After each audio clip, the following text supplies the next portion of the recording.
Good evening.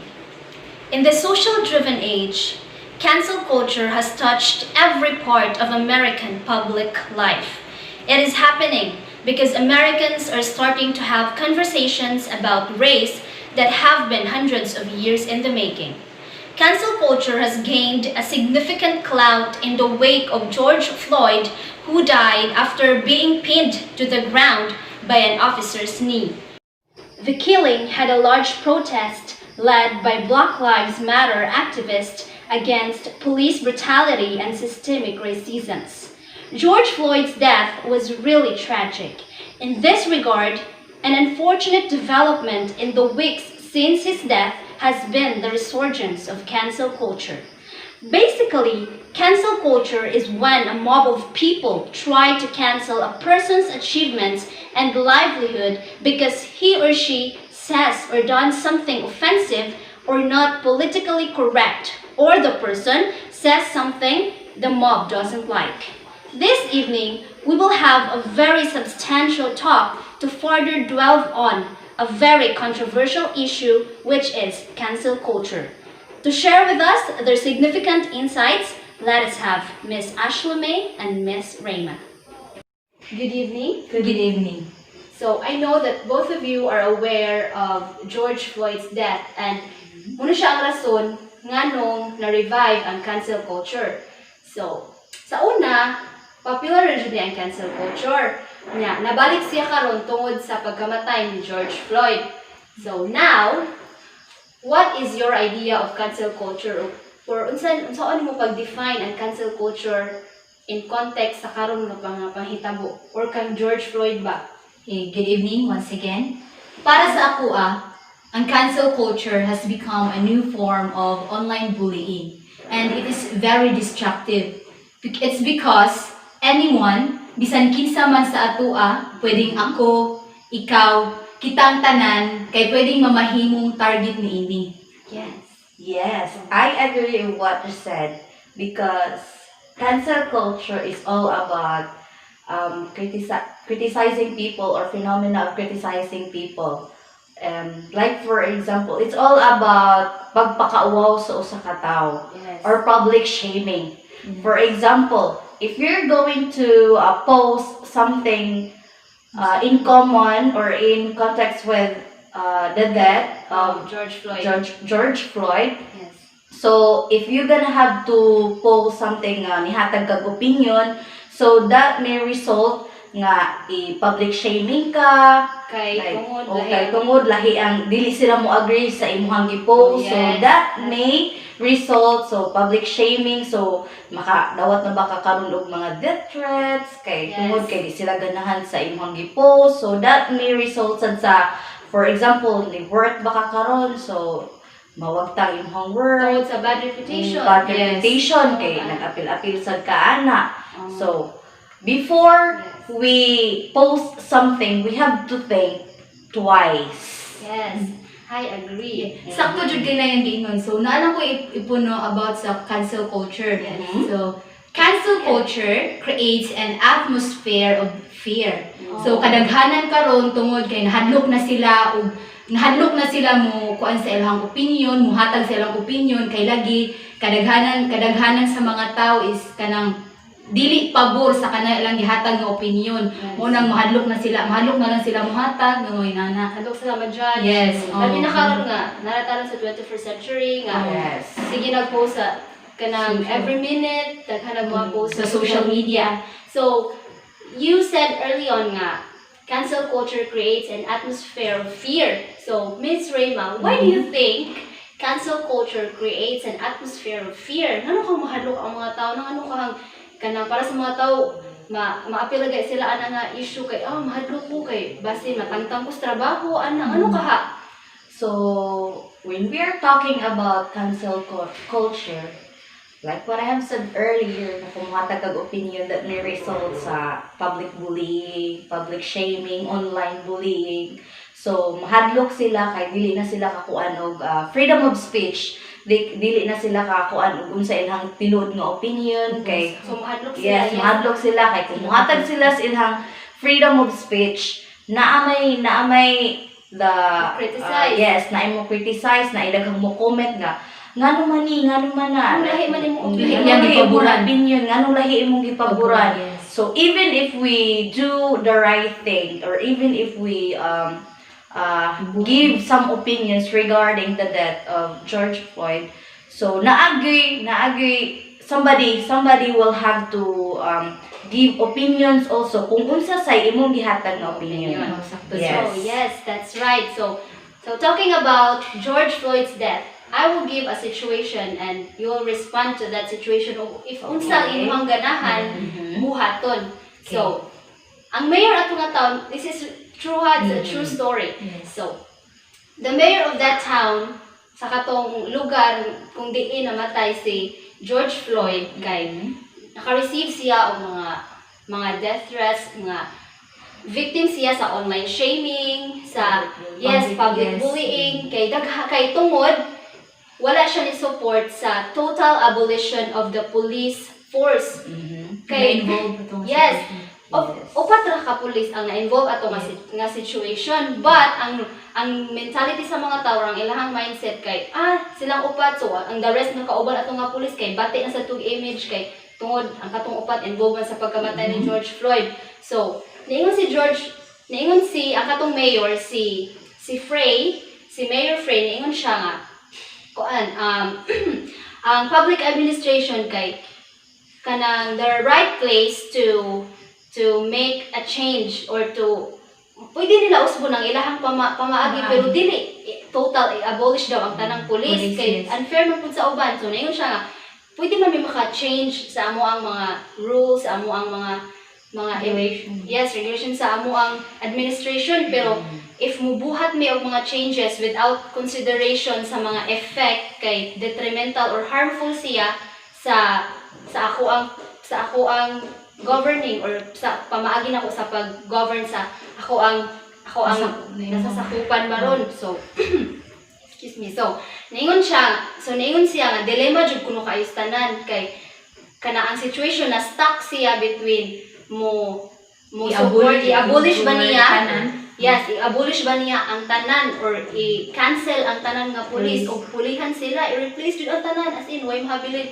So i-abolish ba sila or ang katurang upat nga na-involved. nga na-involve unya kung i-abolish ito niyang upat, makaingon ang mga tao nga ni-support na siya sa wrongdoings kay wala man niya gitanan. So kung kamo si Mayor Frey, unsa man yung mastorya or how will you respond to the situation? So, para sa ako is ang mga tao is kanang wala nila gi kanang gihunahuna sa og asay sakto ug asay dili.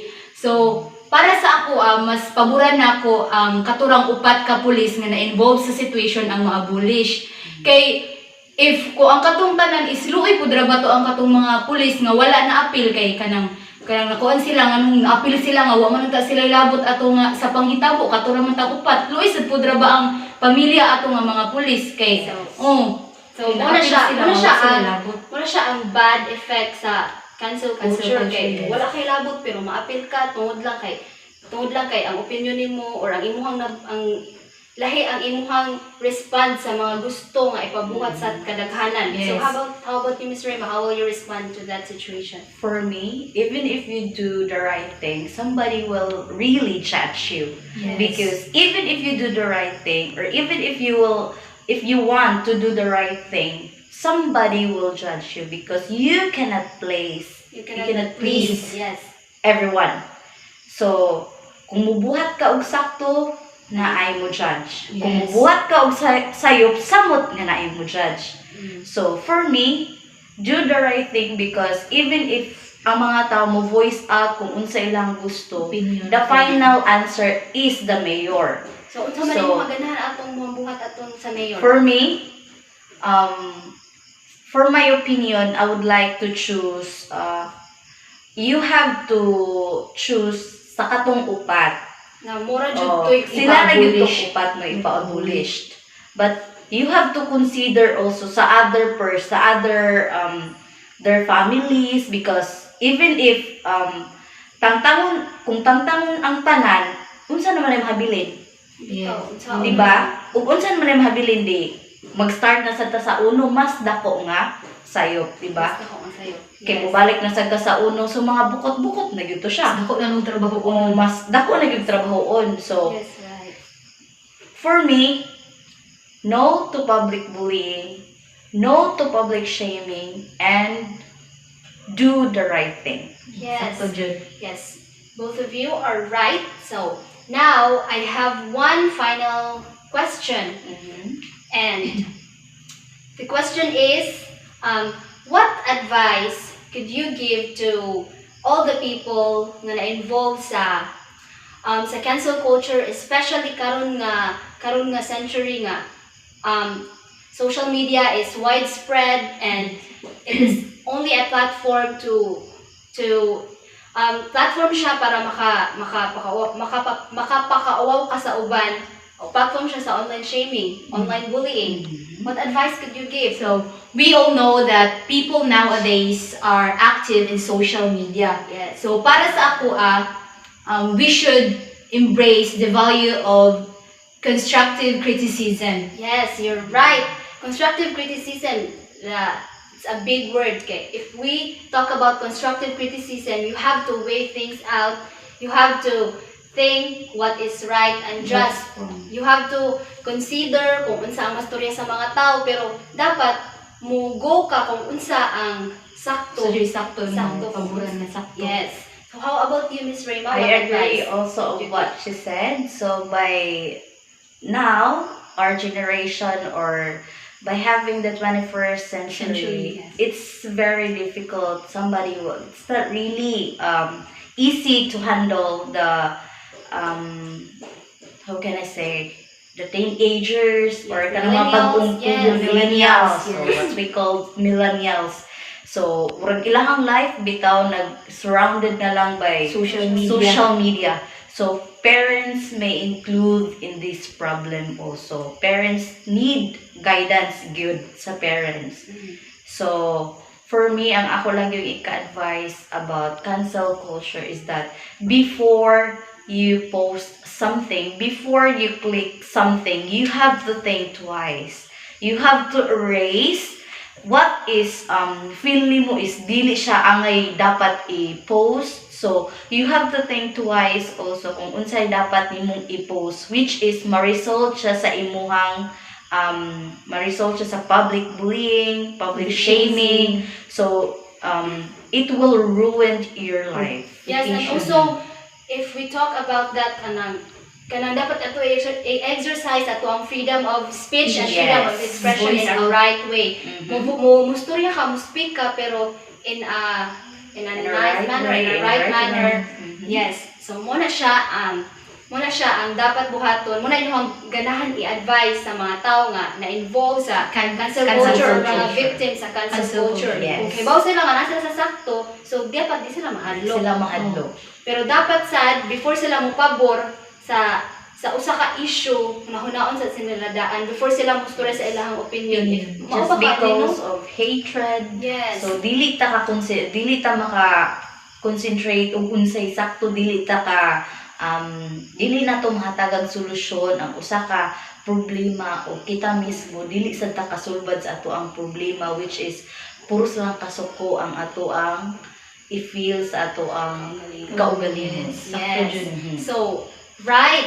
So, both of you really gave an interesting points about cancel culture. So, thank you for sparing your time in sharing with Thank us you also. your wonderful insights regarding cancel culture. So, Yes. I hope our viewers out there could also get the point of what cancel culture really is.